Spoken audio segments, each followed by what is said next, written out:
Hey guys, welcome back to Worms RC. On this week's episode, we're talking about homemade RC trailers. Now, as you can see on the left here, I have my super cool popsicle stick trailer, and on the right you'll see my aluminum trailer that I'm currently building. Now, first thing I want to say is there's some pretty awesome RC trailers out there. Amazon's got some, RC 4-wheel drive has some. I'm sure there's probably plenty of other names that I can't even think of right now that are very awesome trailers, and I would love to get my hands on one.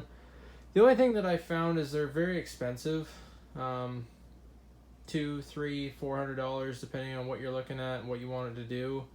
So I started playing around with how could I build one, and the first one that I actually built was this popsicle stick one, and I played around with, on a budget, what would this cost, how much could I build, and could it still do what I wanted it to do. And basically what I wanted it to do was I wanted to be able to go out with my wife and daughter, and if anybody's truck died, you could just throw it on the trailer and tow it back. So my idea was I want a trailer that I can tow around behind my truck, which is the K5 Blazer TRX4, and then if somebody's truck dies, they can just simply toss it on top and nobody has to carry it all the way back. We could still play, have a good time, still do some scale RC stuff, and get home without that pain in the butt. So the first thing that I built was this one right here with this popsicle stick setup. And what it actually is my daughter had a New Bright RC and it died, just a cheap,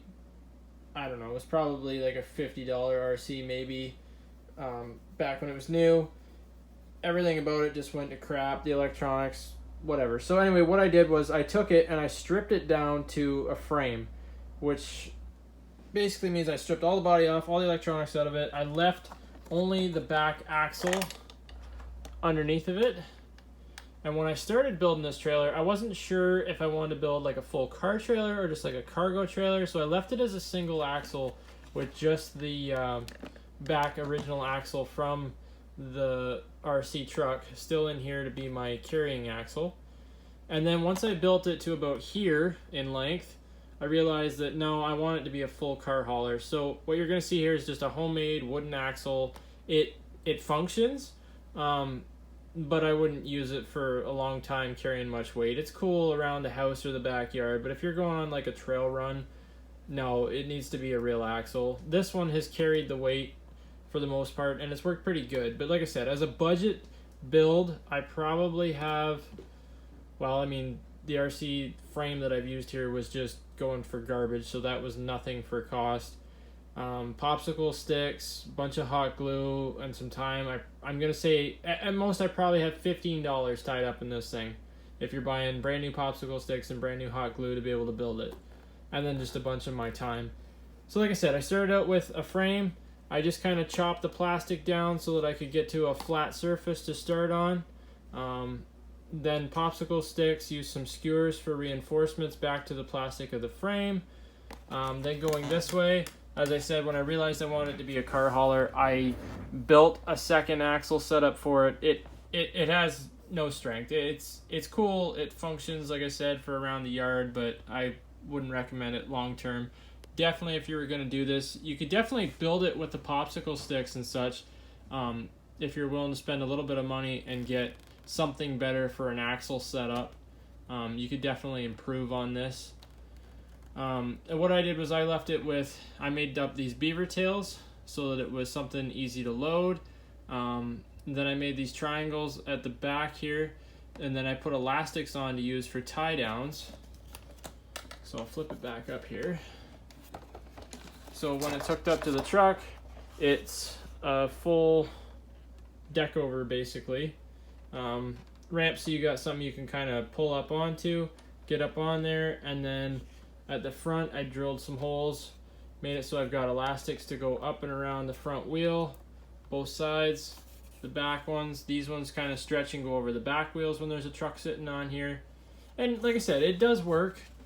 I made up this little Meccano hand crank winch idea so that you could pull your dead truck up onto here, kind of add to a little bit more of the scale.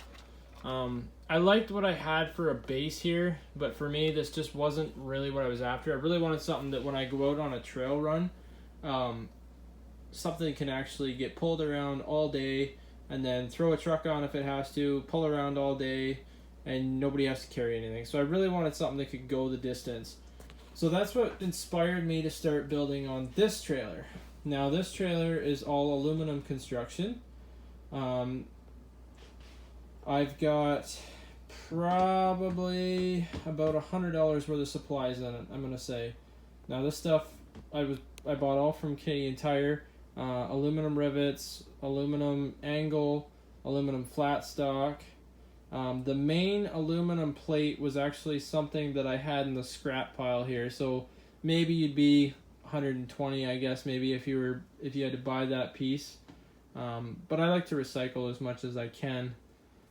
So what I did here was I took the aluminum, started building my box frame after I figured out my length. This frame from here front to back is 24 inches because I wanted to be able to put a full 1/10 scale crawler on top of there, and my daughter's little 1/16 or 1/18, I can't remember the scale of it. It's a lot smaller anyway, will fit sideways across the front of here, so I could put hers here and a full size on here if I want to and still be able to pull it without having to carry anything. As you'll notice, I've got my stock Traxxas tires and rims. I don't use them very much since I lifted my truck. They look kind of goofy because they're small. So I just thought, well, I'll use them for now for tires and rims for my trailer. It is a full rocking tandem axle trailer, so it pivots on one point in between the axles, which allows the axles to actually drive up over top of something and still keep your deck sitting flat. So when you come up here to the front, you'll notice this doesn't look like a normal hitch. Again, I was trying to work on a budget, so what I wanted to do was my truck has a little drop with a ball on it, and all I've done is just taken a piece of angle iron, ground it down to a triangle this way, drilled a big hole through it, just big enough that the ball on my hitch will actually slip into there, and then this drops over top of my hitch, and the ball basically just sticks up here and stops it from being able to come unhooked. And it's not perfect. I'll probably change that out later for a proper hitch. I know you can get them on Amazon and stuff. I'll probably do something like that later. But for now, I thought this will work. Like I said, this is under construction. I'm still trying to figure out what I want to do for tie downs. I'm probably gonna, to make it look right, I'll probably order some of those little D-rings and then mount them up onto here in different places so that I've got places to tie down to. And I found the elastics on the other one actually worked very well for a tie down. Even when I was playing around, bouncing around, they seemed to have just enough force that they stopped it from being able to move or slide off. So I'll probably do something like that. And what I'm thinking is, instead of the hand crank winch like I did on there, I'll probably actually make a box or something to go on the tongue here someplace and put a winch in it, and then run it to a 9-volt battery like I did on my truck, so it's completely independent of my truck's wiring with a wireless remote, and then I'll actually be able to just winch on a dead vehicle. I'm still trying to decide whether I want to build like a beaver tail or some kind of a slide out ramp for the back end. I haven't decided yet. I don't know. I'll figure something out. I gotta make it look cool. Right now, all I've been doing, I haven't played with it a lot. I've just been kind of playing around as I'm building, but right now, being the rocking tandem, I've actually just been unhooking, dropping the front down, and then driving whatever vehicle up on via the front, and then hooking it back up. So I'm not sure. I'll play around with that and see if I can figure out something that looks a little bit cooler and a little more scale. Yeah, as you can see down here, the bottom side view, all I did was, again, just some angle and some flat stock. Angle coming down, angle onto the bottom of it here, and then I literally made one pivot point in the center.